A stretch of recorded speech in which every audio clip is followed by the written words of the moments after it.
갈라디아서 3장 말씀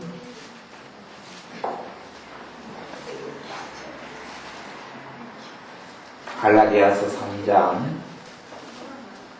1절부터 9절까지 말씀을 먼저 읽어보겠습니다. 갈라디아 3장 1절부터 9절까지 말씀. 갈라디아 3장 1절부터 9절까지 제 가지고 있는 성경 304쪽 5쪽 있는 데 있습니다.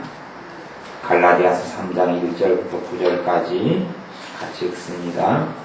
어리석도다 갈라디아 사람들아, 예수 그리스도께서 십자가에 못 박히신 것이 너희 눈앞에 밝히 보이거늘 누가 너희를 빼더냐? 내가 너희에게 다만 이것을 알게 하노니 너희가 성령을 받은 것은 율법의 행위로냐 듣고 믿음으로냐?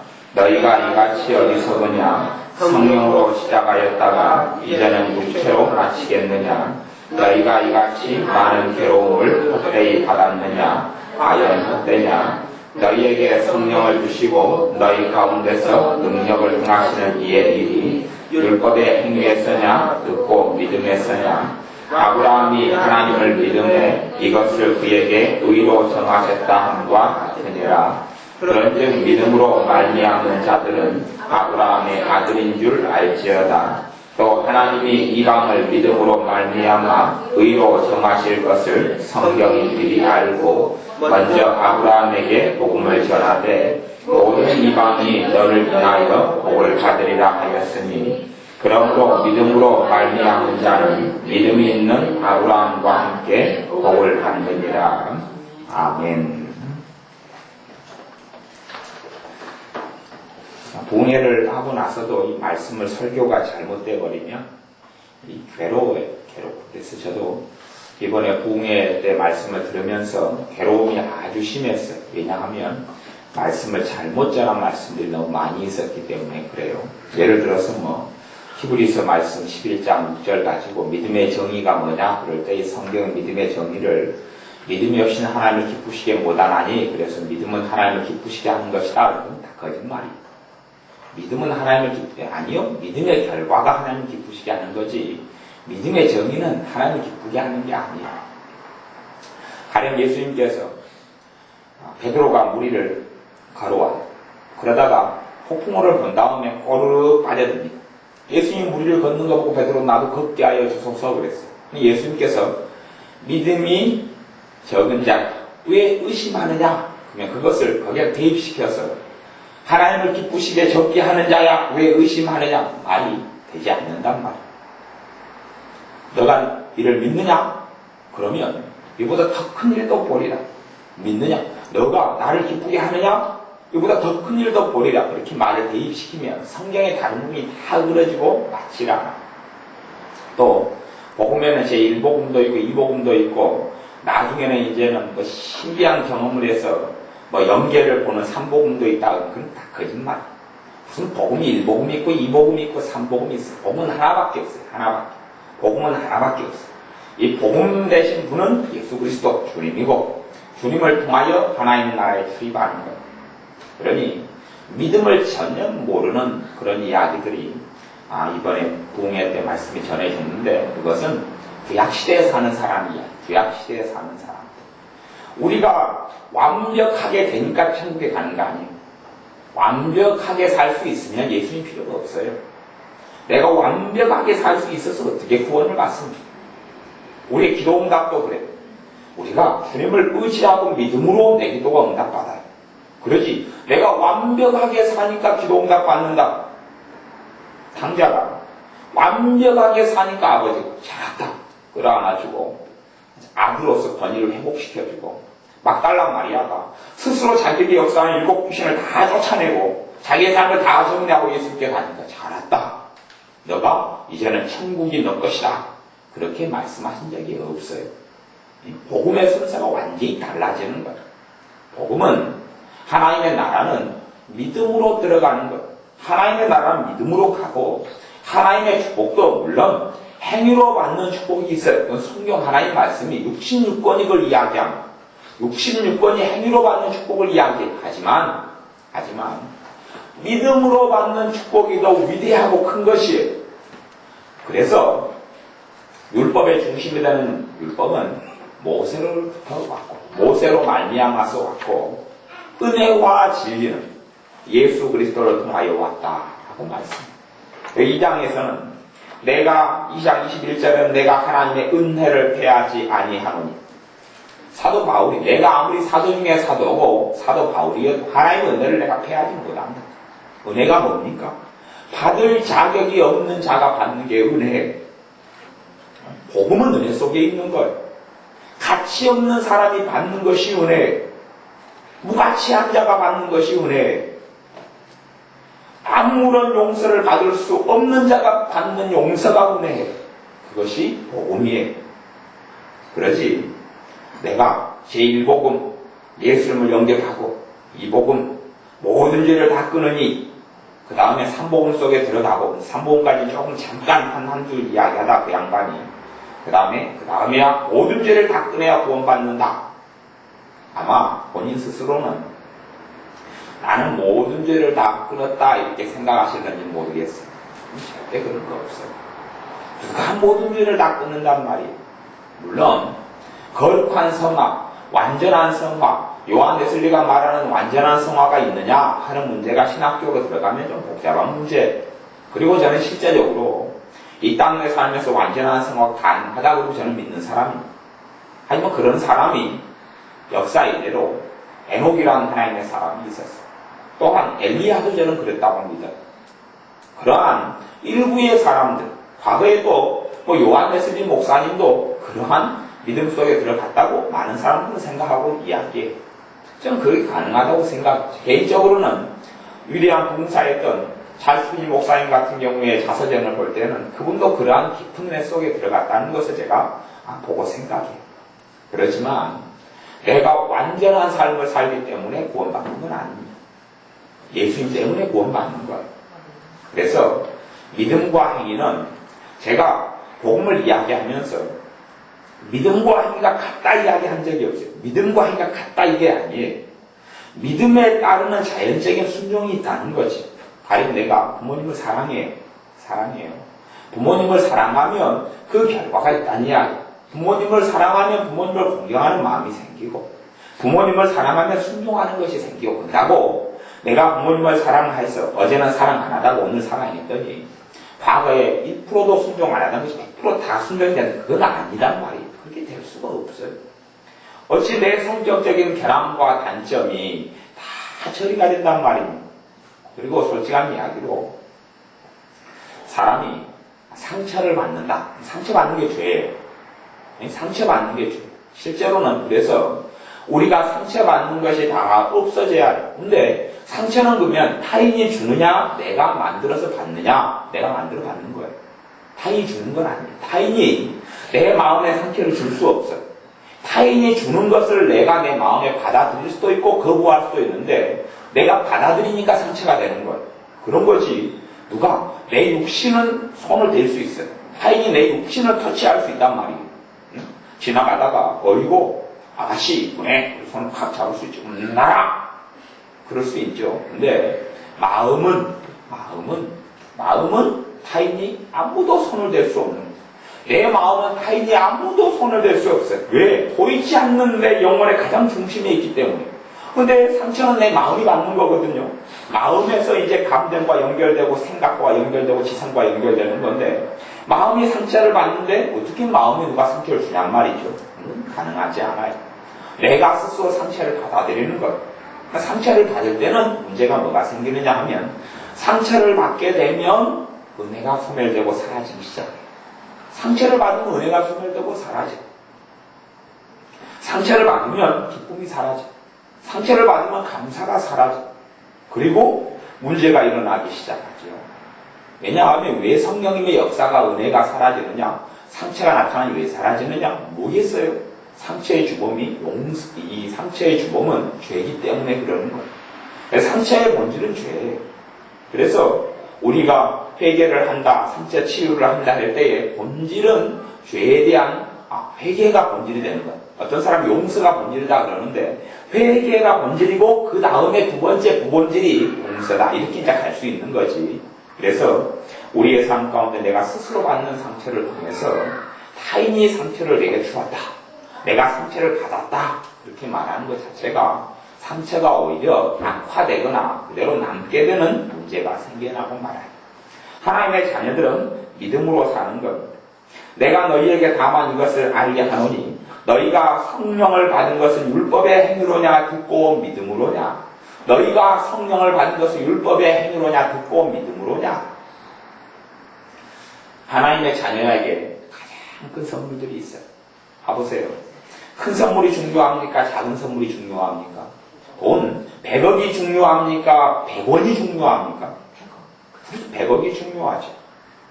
100억을 받으면 100원은 그냥 덤이에요. 100원은 안 받아도 돼. 솔직한 이야기로. 솔직한 이야기 안 받아도 돼. 왜 100억이 있는데 뭐라고 100원을 연연한단 말입니까? 첫째, 가장 큰 축복은 예수님이 내 안에 들어오신 거예요. 가장 큰 축복이. 두 번째 가장 큰 축복은 주님이 내게 영으로 들어오시면서 그분이 바로 또한 성령님이시다는 거예요. 성령 하나님이 내 안에 능력의 근원으로, 힘의 근원으로, 평강의 근원으로, 사랑의 근원으로, 기쁨의 근원으로 내 안에 들어오신 것이 가장 큰 축복이에요. 하나님이 내 안에 들어왔기 때문에 에베소서에는 모든 하늘의 신령한 복이 너희에게 다 주어졌다 이렇게 말씀해버리는 거예요. 왜냐하면 하나님이 내 안에 들어와 버렸기 때문에 하나님이 내 안에 내 소유가 아니라 하나님이 내 안에 들어와서 나를 소유를 삼으셔요. 그래서 내 안에 모든 복이 다 드러나 있는 게 맞는 거예요. 다 들어와 있어요. 그러니 너희가 성령을 받은 것은 율법의 행위로냐 듣고 믿음으로냐 그럴 때에 성령 하나님이 임한 사건들을 생각해보세요. 저 같은 경우도 성령님을 언제 제게 임했냐 그러면 고등학교 2학년 때 임했어요. 17살 정도 됐던 것 같은데 17살에 7월 31일 날에 다음날 교회 여름 수련을 가려고 이 짐을 싸가지고 교회에 엎어져서 자고 있을 때 누워 자고 기도하려고 교회 간 게 아니고 다음날 수련회를 예수님을 그날 그해 4월달에 믿었거든. 그해 4월에 믿어서 내가 예수님을 믿어서 저는 교회를 5살 때부터 다녀가지고 제 본조가 뭐냐 그러면 절대 교회 행사날에는 교회를 안 가는 거예요. 부활절에 교회 안 가지. 왜냐하면 자존심이 있는데 이 계란 먹으려고 교회가 저는 물론 5살 때 오빠이 얻어먹으려고 교회를 다니기 시작했지요. 오빠이 얻어먹는 재미에 교회를 다녔어요.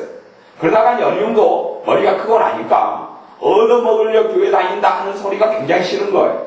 그러니까 성탄절 되면 떡 주고 뭐 주잖아요. 성탄절에 안 가요 교회. 그때 이후로는 안 갔어요. 그 다음에 부활절에 교회를 안 가요. 뭐 주는 날 교회를 안 가요. 나 바다 먹으러 교회 안 다닌다. 그리고 교회에 수련회 행사에 참석 안 했어요. 그러다가 4월에 주님을 예수님을 믿었어요. 갑자기 그냥 낮에 예수님을 믿게 됐어요.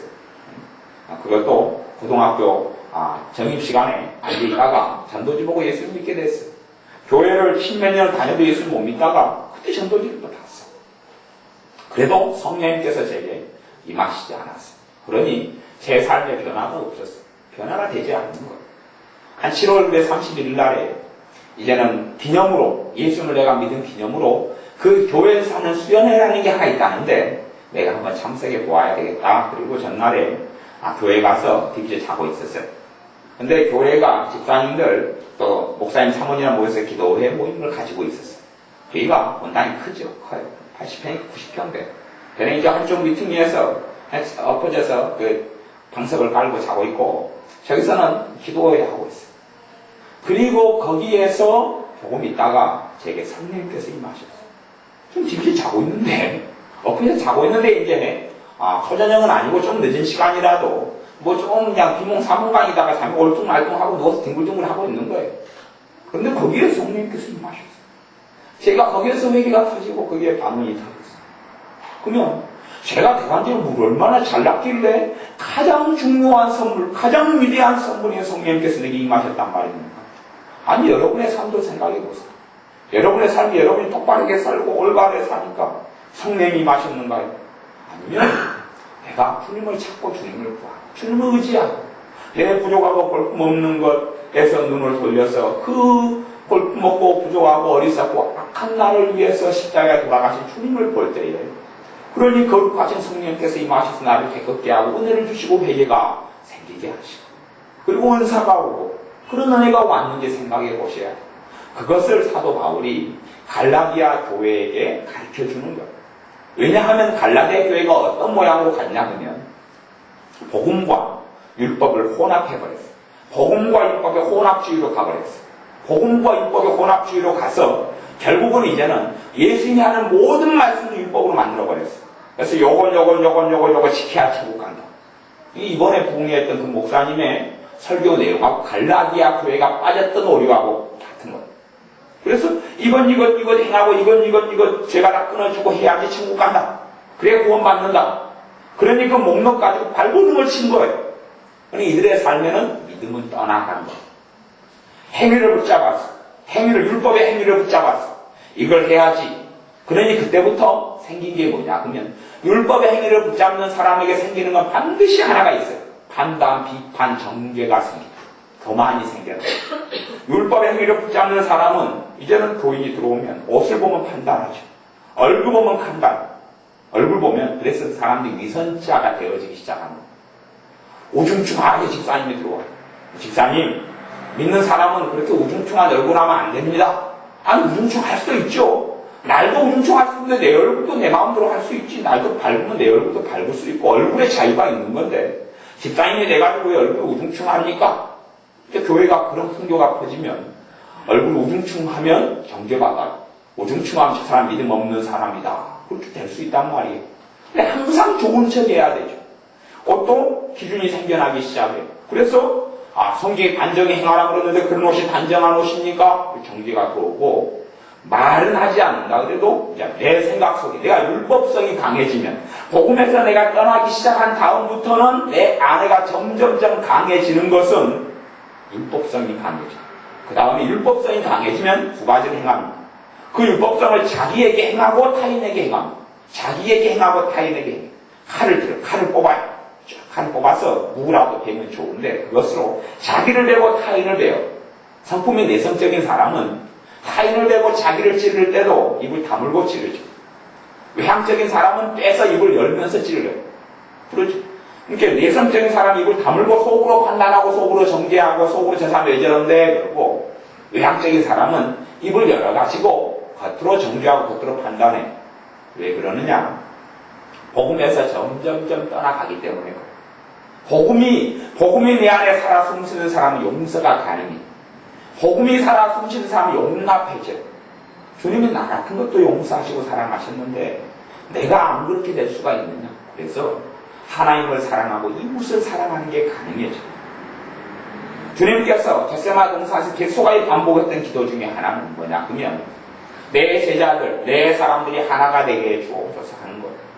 하나가 되는 것이 쉬운 일이냐? 어려워요.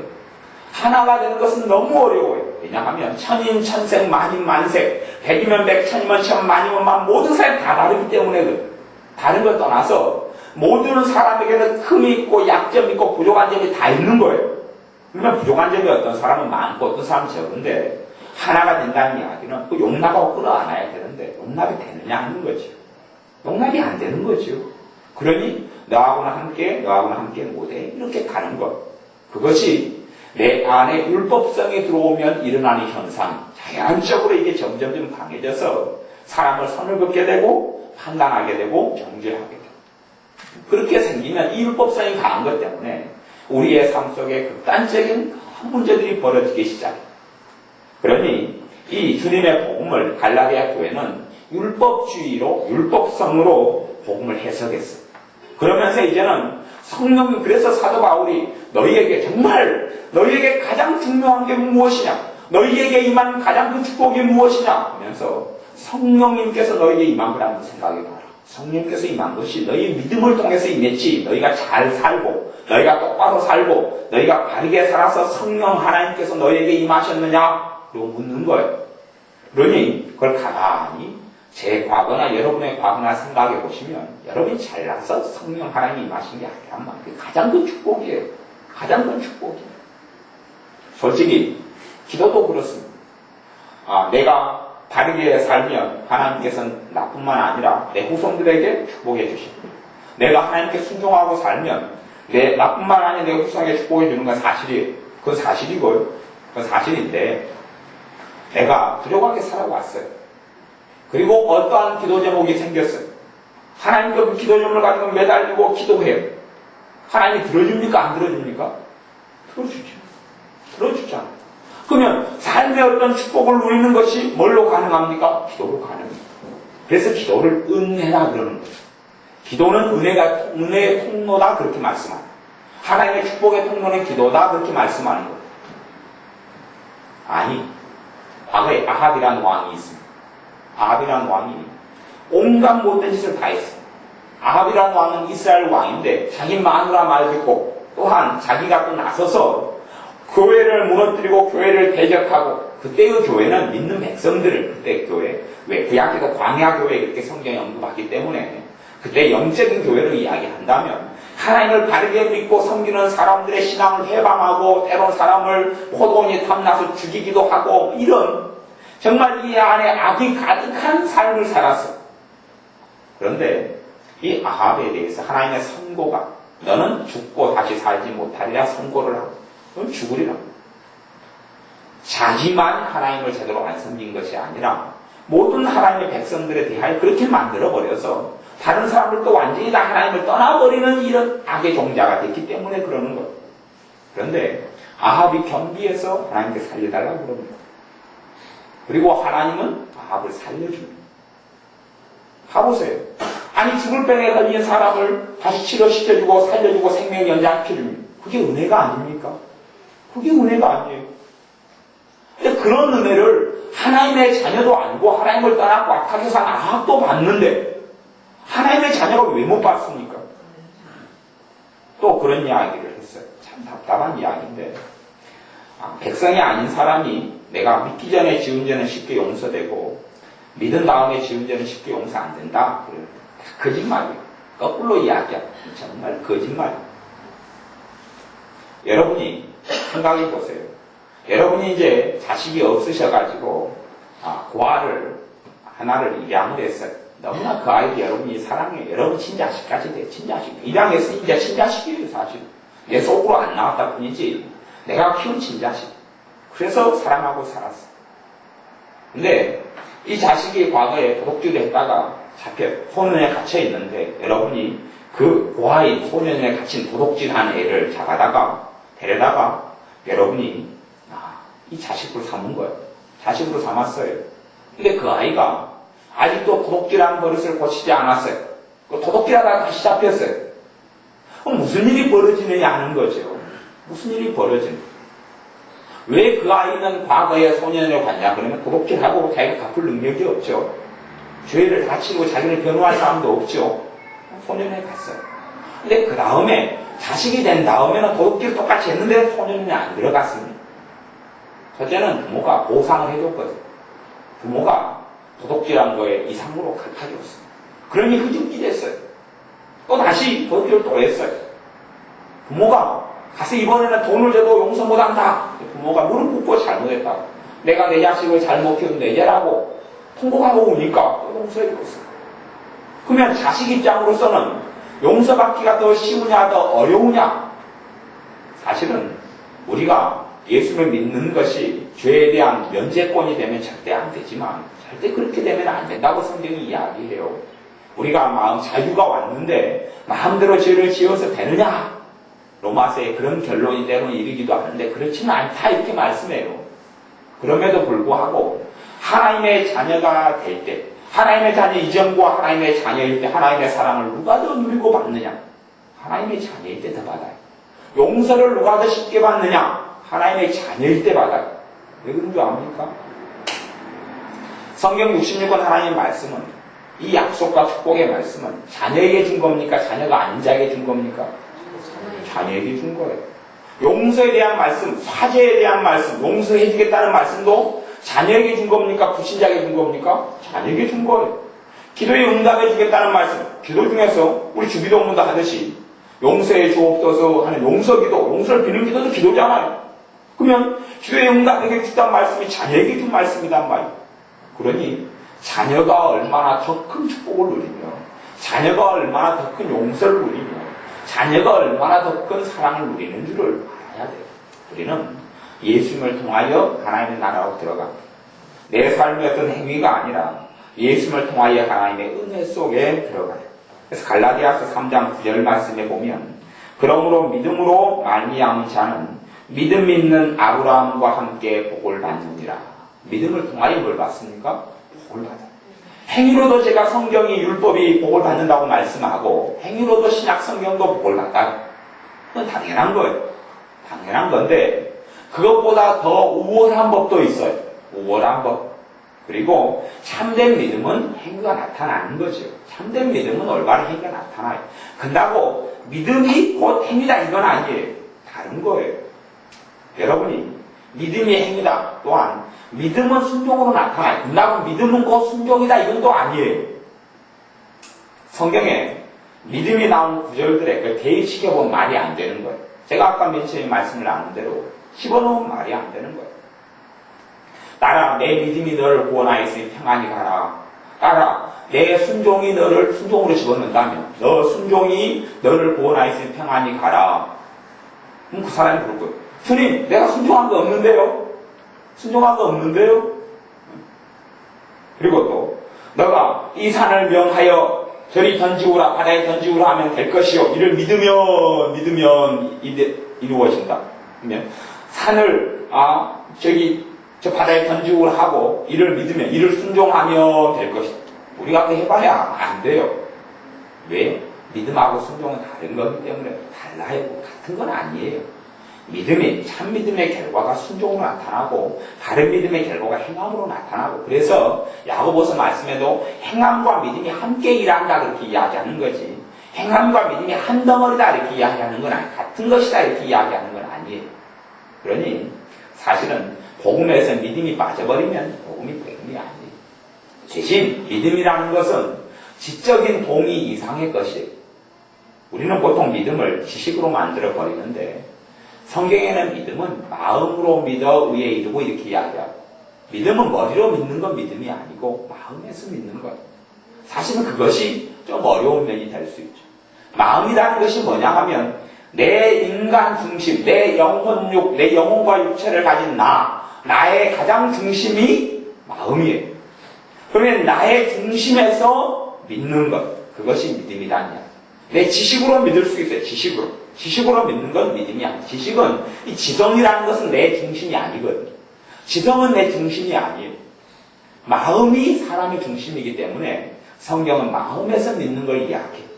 그리고 우리가 이 믿음을 통하여, 이 마음에서 믿는 것이 참된 믿음이고, 이 믿음을 통하여서 믿음이 있는 자는 아브라함과 함께 복을 받느니라. 그래서 성경이 무엇으로 인한 복을 이야기합니까? 믿음으로 인한 복을 이야기해요. 가장 큰 복이 예수님을 믿는 것. 가장 큰 복이 하나님 나라 천국에 가는 거잖아요. 그걸 뭘로 받습니까? 믿음으로 받아요. 믿음으로. 기도 응답도 믿음으로 받는 거예요. 대신 하나님께서 어떨 때는 내가 어떤 기도를 할 때는 너가 이러이러한 삶의 행위를 고쳐라. 그러면 내가 응답해 주겠다. 또 이럴 때도 있어요. 그건 하나님의 주권이고 하나님 말씀에 의거한 것이에요. 그럼에도 불구하고 내가 내 연약함 속에서 내 부족함 속에서 하나님의 은혜를 구하면 하나님께서 내 연약함에 찾아오셔서 나를 강하게 하시고 내 부족함 속에 찾아오셔서 나를 능하게 하시는 분이 주님이십니다. 야고보서 말씀대로 누구든지 지혜가 부족하거든 후히 주시고 꾸짖지 아니하시는 하나님께 구하라. 그러면 지혜를 주시리라. 조건은 그거예요. 지혜가 부족해. 지혜가 부족하거든 똑바로 살아라. 하나님이 지혜를 주시리라. 그렇게 가는 것 아니단 말이에요. 지혜가 부족하거든 다른 사람을 섬기며 살아라. 그러면 지혜를 주리라. 그렇게 가는 게 아니에요. 지혜가 부족하면 지혜가 부족하다고 깨닫고 인식하고 알고 난 미련하다고 하나님께 고백하고 지혜를 구하는 사람에게는 지혜를 주신다 말씀하는 거예요. 그러니 우리가 정말 믿음이라는 것이 무엇인지를 알아야 돼요. 믿음이 무엇인지를 알고 믿음을 통하여 하나님의 은혜 속에 들어가야 합니다. 또한 믿음을 통하여 기도 속에 들어가야 하고 믿음을 통하여 하나님의 복 속에 들어가야 합니다. 믿음을 통하여 하나님의 축복 속에 들어가야 돼요. 10절에 무릇 율법 행위에 속한 자들은 저주 아래 있나니 기록된 바 누구든지 율법책에 기록된 대로 온갖 일을 항상 행하지 아니하는 자는 저주 아래 있는 자라 하였습니다. 온갖 일을 항상 해야 해. 내가 복음 속에 내가 들어갈 수 있고 율법 속에 들어갈 수 있어. 율법 속에 들어가면 율법의 조항이 있어. 예를 들어 구약 성경의 조항은 예전에 바리새인 서기관들이 구약 성경의 조항을 613개 조항으로 분류를 했어. 그래서 하지 말아야 될 교훈 365가지. 613개 빼기 365개는 뭐 300몇 개, 그래서 200몇 개, 그래서 이제 해야 될 것, 이런 식으로 이제 분류를 했어요. 그러면 313개 하지 말아야 될 것, 거기에 더하기 신약 성경에 하지 말아야 될 목록이 또 있죠. 그걸 합쳐요. 그래서 그 목록 속에 나를 집어넣는 거예요. 그러면 어떤 결과가 생기느냐? 그 목록이 그래서 1000개가 만들어졌다고 하면 나는 1000개를 항상 행하고 살아야 되는 거예요. 나는 1000개를 항상 행하고 살아야 돼. 그 율법으로 만들면 나는 항상 1000개를 행해야 돼. 예를 들어서 신약 성경에 율법의 조항으로 만든다면 그런 게 있죠. 항상 기뻐하라. 범사에 감사하라. 쉬지 말고 기도하라. 데살로니가서 5장 말씀 3개만 율법 조항으로 만들면 이걸 동시에 할 수 있다. 동시에 쉬지 말고 기도하는 가운데 항상 기뻐하고 항상 감사하고 그렇게 살 수 있어요? 없어요?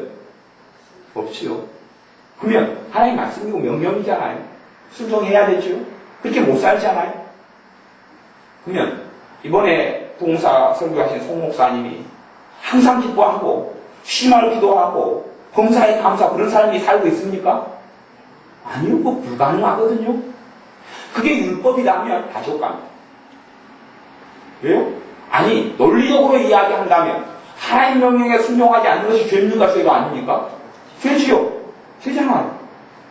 그러면 항상 쉬지 말고 기도하라. 그걸 액면 그대로 율법적으로 그렇게 말한다면 잠잘 때도 기도하고 있어야 됩니다. 근데 잠자면서 기도 안 하거든요. 대학관 컴퓨터 만질 때가 많거든요. 항상 기뻐하지는 않거든요. 그렇지는 않아요. 가령 이분은 소고기를 싫어해요. 소고기를 싫어하고 음식도 구약 성경에 있는 부정한 음식, 정한 음식을 나누어요. 그래서 점심을 그때 식사를 대접했더니 가시가 비닐이 없는 고기를 보고 이는 부정한 음식이네. 그리고 소고기를 줬더니 안 반가워하는 거예요. 안 기뻐하는 거예요. 그러니까 벌써 죄를 지었어요? 안 지었어요? 소위 말하면 쉬지 말고 항상 기뻐하라 그랬는데 쇠고기를 주니까 쇠고기는 너무 막 피를 안 좋게 하는데 왜 쇠고기 국물을 줬느냐. 그리고 안 좋아. 얼굴뼈이 딱 붙는 거예요. 그러면 항상 기뻐하지 않는 거잖아요. 율법 조항 속에 들어가 버리면 거기에 있는 율법의 것을 모든 걸 항상 지켜야 돼요. 근데 복음 속에 들어가면 자유함이 있어요. 그러면 복음 속에 들어오면 똑같이 항상 기뻐하라. 범사에 감사하라. 쉬지 말고 기도하라는 말씀이 어떤 의미가 되느냐. 율법 속에서는 그게 무거운 짐이 돼요. 그렇게 하면 못 견디고 못 사는 거예요. 복음 속에 들어오면 어떨 때가 되면 내게 기뻐하라고 말씀 주셔요. 그 때가 있는 거예요. 그 때가 있어요. 그것이 나를 짐을 짊어지기 위한 말씀이 아니라 내게 생명을 주는 말씀으로 작용해요. 나를 자유케 하는 말씀으로 작용해요. 내게 정말 주님의 사랑을 느끼게 하는 말씀으로 역사해요. 내가 범사에 감사. 감사가 사라질 때 되면 기쁨이 사라집니다. 감사가 우리 생활 속에 없게 되면 내 안에는 절망이 들어옵니다. 감사가 없게 되면 내 안에는 성령님의 역사가 소멸되고 감사가 없게 되면 내 입에서 찬양이 사라져가고 감사를 그치게 될 때부터는 100% 감사한다기보다는 일상적인 삶 가운데 감사가 있느냐 없느냐 그런 걸 이야기하는 거예요. 그게 없을 때는 하나님이 내게 끊임없이 은혜를 주시고 있음에도 불구하고 내 은혜의 밥그릇을 뒤집어 엎어버리고 있는 거예요. 은혜는 와도 내 그릇 속에는 은혜가 담기지 않아요. 그것이 감사가 살아있을 때 일어나는 문제예요. 그러면 주님께서 율법 속에 있는 사람은 감사를 안 하면 노이로제에 걸려요. 그러다가 하나님의 심판을 받아 지옥에 가는 게 아니냐, 저주를 받는 게 아니냐. 그런데 복음 속에 있는 사람에게 주님께서 어느 때 감사에 대한 말씀을 주셔요. 그럼 그걸 통하여 감사를 통하여 절망이 사라져. 감사를 통하여 기쁨이 회복돼요. 감사를 통하여 하나님 은혜가 솔솔솔솔 들어와요. 그래서 하나님 말씀이 살리는 말씀이 되는 거예요. 율법으로 시켜버리면 그건 죽이는 말씀이 되는 거예요. 하지만 복음을 통하여 말씀이 보이고 복음을 통하여 말씀을 가지면 이것이 살리는 말씀, 내 영혼에 생명이 되는 말씀으로 작용합니다. 그러니 율법 행위에 속한 사람, 행위에 속한 사람은 저주 아래 있다는 것이 사실인 거예요. 왜 저주 아래 있습니까? 1000개의 계명을 만들었다. 구약 613개, 또 신약 나머지 300몇 개, 1000개를 만들었다 그러면 그걸 다 행해야 되잖아. 오늘 300개 했어요. 대신 700개는 빵점을 맞았어요. 700개에 대해서는 무거운 짐을 져야 되잖아요. 우리가 성경 말씀도 어떻게 다 행합니까? 내가 너에게 평안을 주노라. 성령의 열매는 평안, 화평을 나와. 평안, 화평이 있어요.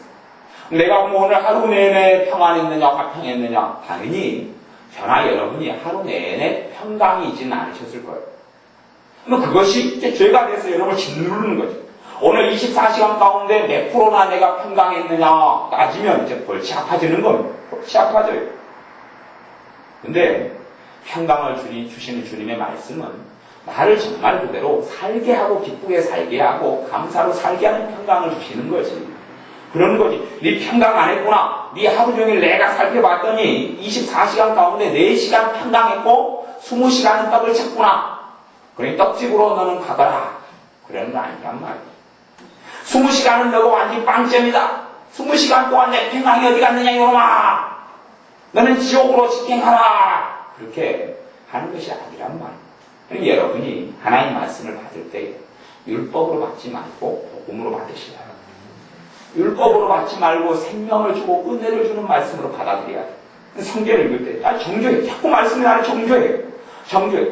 가령 비판을 잘하는 사람 비판하지 말라는 말씀을 들으면 정죄를 받을 수 있어요. 근데 그 정죄하는 게 아니에요. 왜요? 내가 비판을 함으로 내가 주님께로부터 점점 멀어져요. 그러니 주님의 사랑의 음성이 비판하지 말라. 그래서 주님의 사랑으로 돌아가라. 누리고 살아가라. 그리고 우리 끄고 가는 거예요.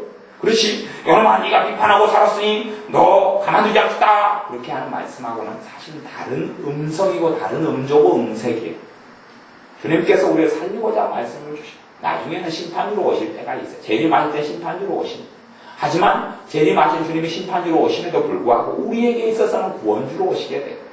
그러니 여러분들이 하나님 말씀에 대하여 믿음이 중요함을 깨닫고 아셔야 되고 당연히 행위가 나타나서 주님을 기쁘시게 해야 되지만 행위가 문제가 아니라 믿음이 먼저고 믿음이 있는 사람은 믿음 있는 아브라함과 함께 복을 받습니다. 여러분이 연약하고 부족하기 때문에 하나님의 복을 받아야 합니다. 내가 연약하고 내가 부족하고 흠이 많기 때문에 완전 무결하신 주님께서 내 안에 역사해 주셔야 합니다. 내가 철이 없고 내가 어리석기 때문에 지혜 되신 주님께서 내게 역사해 주셔야 합니다. 그래서 우리가 부족하기 때문에 성령님께서 예를 들어 은사들을 주는 것 아닙니까?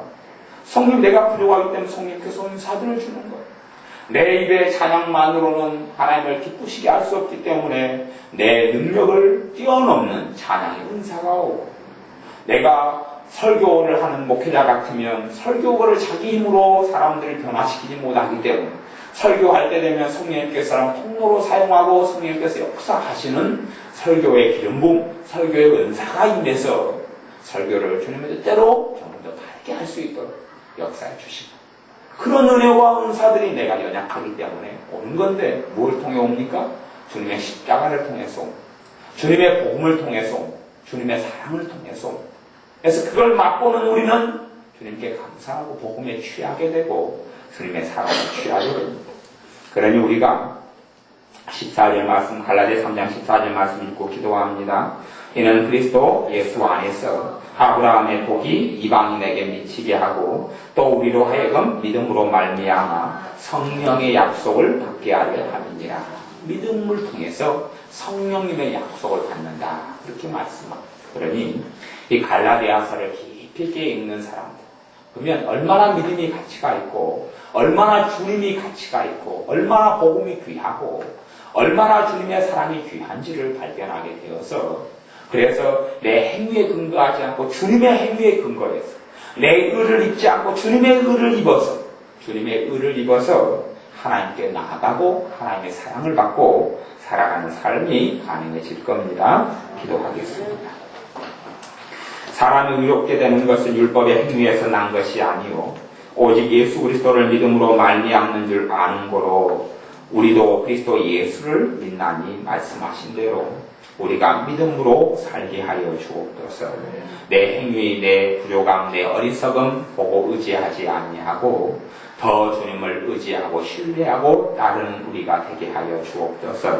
내 연약함에도 불구하고 도우시는 주님을 믿고 따르게 하시고 내 부족함에도 불구하고 축복하시는 주님을 믿고 따르게 하시고 내 죄악 중에도 불구하고 나를 용서하시며 구원의 자로 이끄시는 주님을 바라보며 감사하며 감격하며 삶과 인생과 생애와 심령에 변화가 나타나는 큰 축복을 누리게 하여 주옵소서. 우리가 작정하고 주님 기도한 지 이틀이 되오니 주님께서 우리 교회의 하나님의 자녀들에게 물질의 축복을 열어주시고 큰 은혜를 베풀어 주시고 또한 각자의 기도 제목으로 작정하여 기도할 때에 하나님의 놀라운 기도 응답이 나타나게 하시며 무엇보다 40일, 30일 작정하여서 기도할 때에 이 작정하여 기도하는 은혜가 있게 하여 주옵소서. 기도가 수월히 생각나게 하시고 기쁜 마음으로 율법이 아니라 복음으로 작정하여 기도하여서 하나님의 큰 응답의 역사, 하나님의 큰 축복의